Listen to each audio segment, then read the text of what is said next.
Welcome back to our podcast series on sexual and reproductive health and rights for people with disabilities in Pakistan. I am your host, Rabia, and today we are talking about how cultural and traditional beliefs affect the SRHR of young girls with disabilities and how we can overcome these challenges.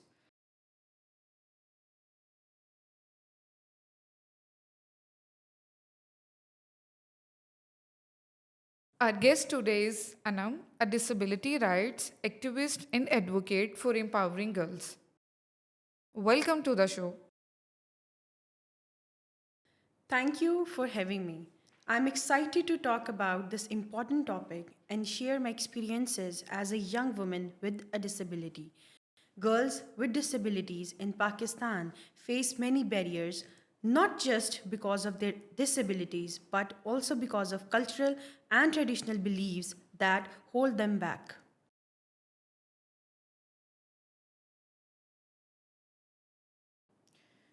To start off, can you tell us a bit about your background and what inspired you to become an advocate for girls with disabilities?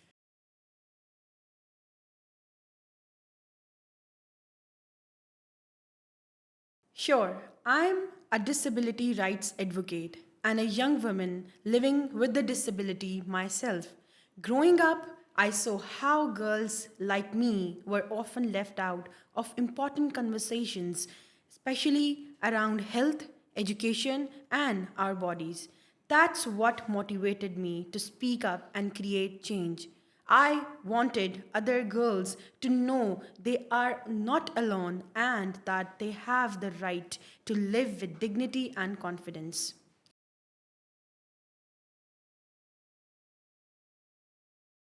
When we talk about SRHR, what does it mean for girls with disabilities in the context of a country like Pakistan?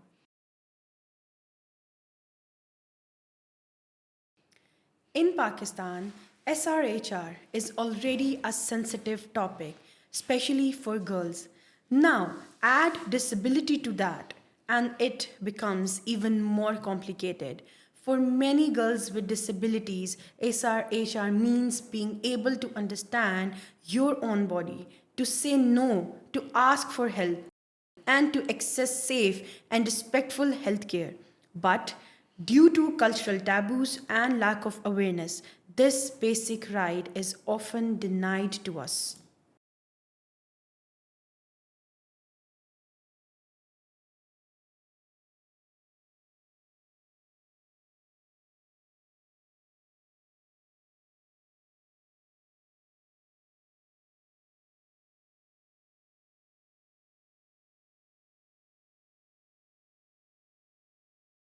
That's really interesting. Can you share some of the key cultural and traditional barriers that young girls with disabilities encounter in accessing their SRHR rights?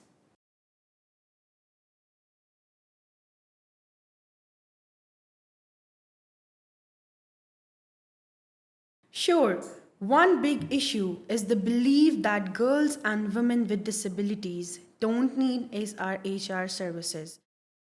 Some people even think we don't have the right to make decisions about our bodies.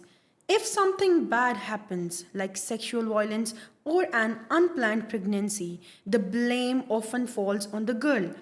Because of the stigma, families and communities don't talk about these topics, and girls with disabilities don't get the information or support they need.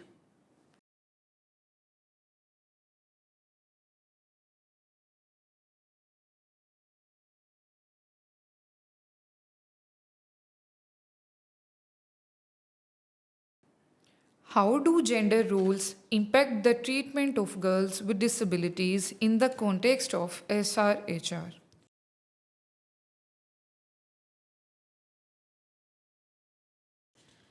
In many communities, girls are expected to be quiet, respectful, and modest.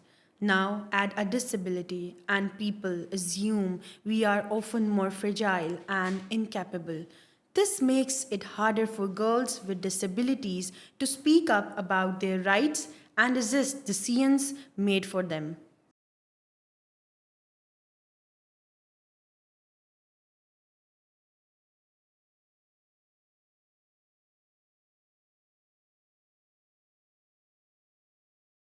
Do you think fear and shame play a role in stopping girls with disabilities from learning about their bodies?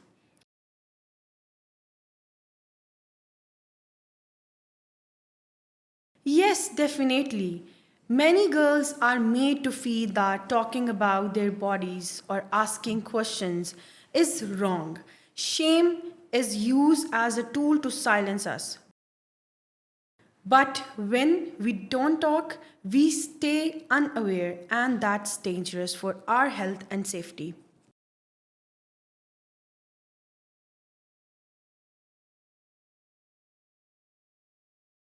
That's so upsetting. Do you have a personal story or example that shows what these challenges look like?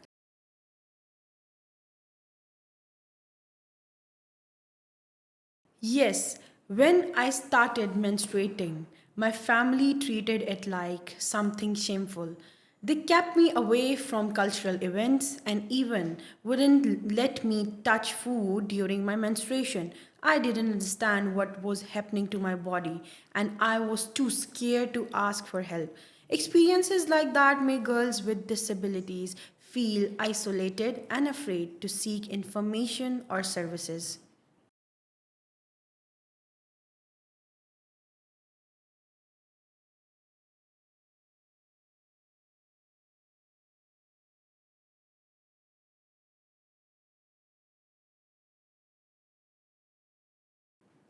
That's really troubling. What are some of the consequences of these barriers?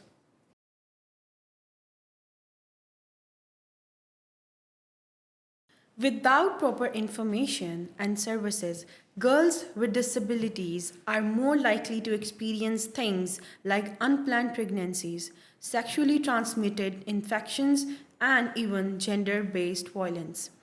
They are also less able to make their own choices about their bodies and futures.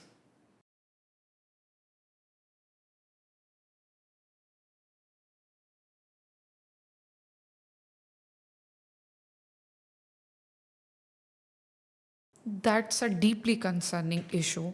How do these attitudes and beliefs manifest in the everyday lives of young girls with disabilities?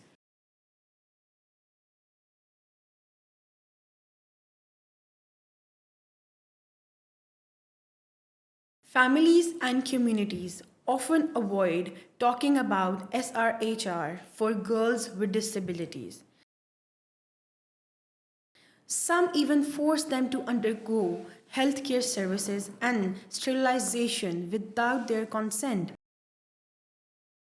Schools don't provide proper education, and healthcare centers are not welcoming or accessible.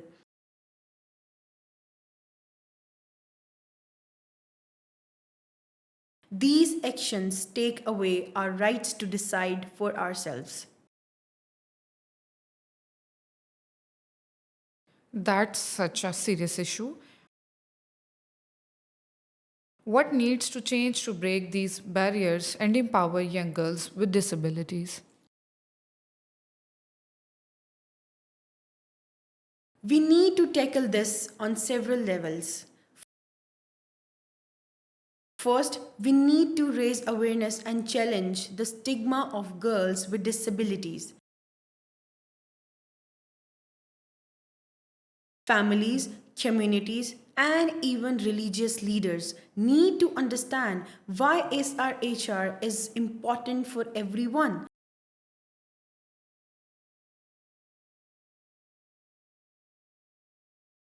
Second, schools need to teach about bodily changes and health education that is accessible and inclusive, with materials that girls with disabilities can easily understand.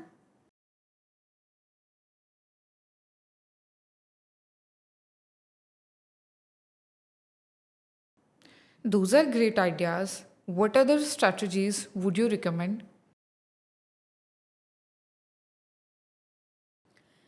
Health centers must be physically accessible and have trained staff who understand how to provide respectful and inclusive care.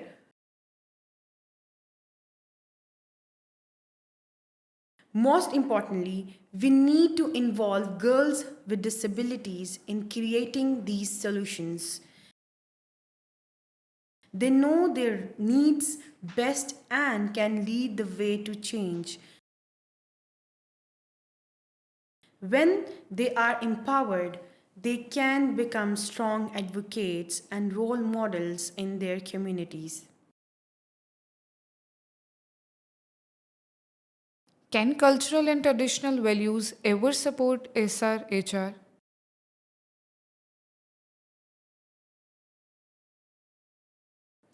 Yes, if interpreted the right way, many traditions value care, respect, and community.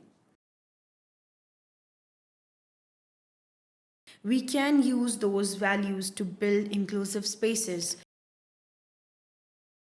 Religious or cultural leaders can also play a positive role if they are sensitized and choose to advocate for dignity and rights. That's so inspiring. How can we further empower young girls with disabilities to be leaders and advocates in this space?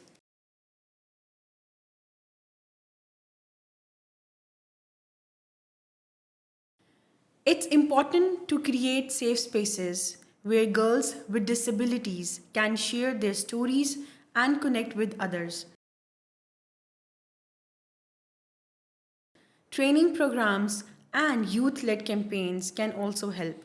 When girls with disabilities feel confident and supported, they can stand up for their rights and inspire others to do the same.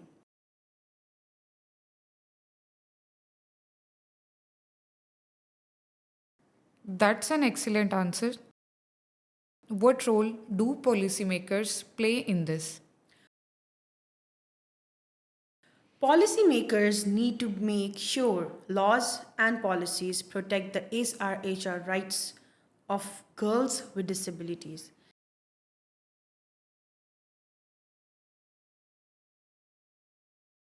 They also need to fund community based programs that address these cultural barriers and provide the services and education girls need.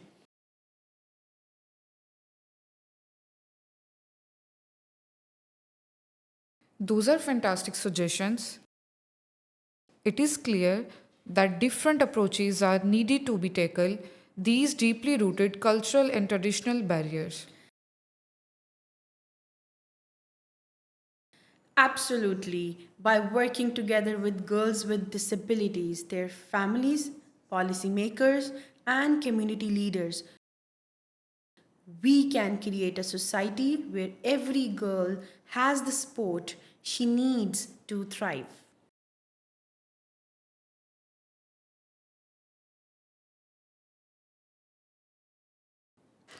Thank you so much for sharing your insights and expertise on this important topic. I am sure we all have gained a deeper understanding of the challenges and potential solutions. Thank you for having me. I'm hopeful that with continued advocacy and collaboration, we can create a more inclusive future for all girls with disabilities in Pakistan.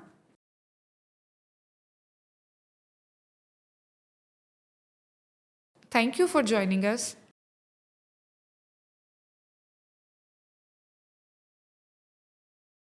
Thank you. Thank you so much for watching us. See you in the next episode. Bye bye.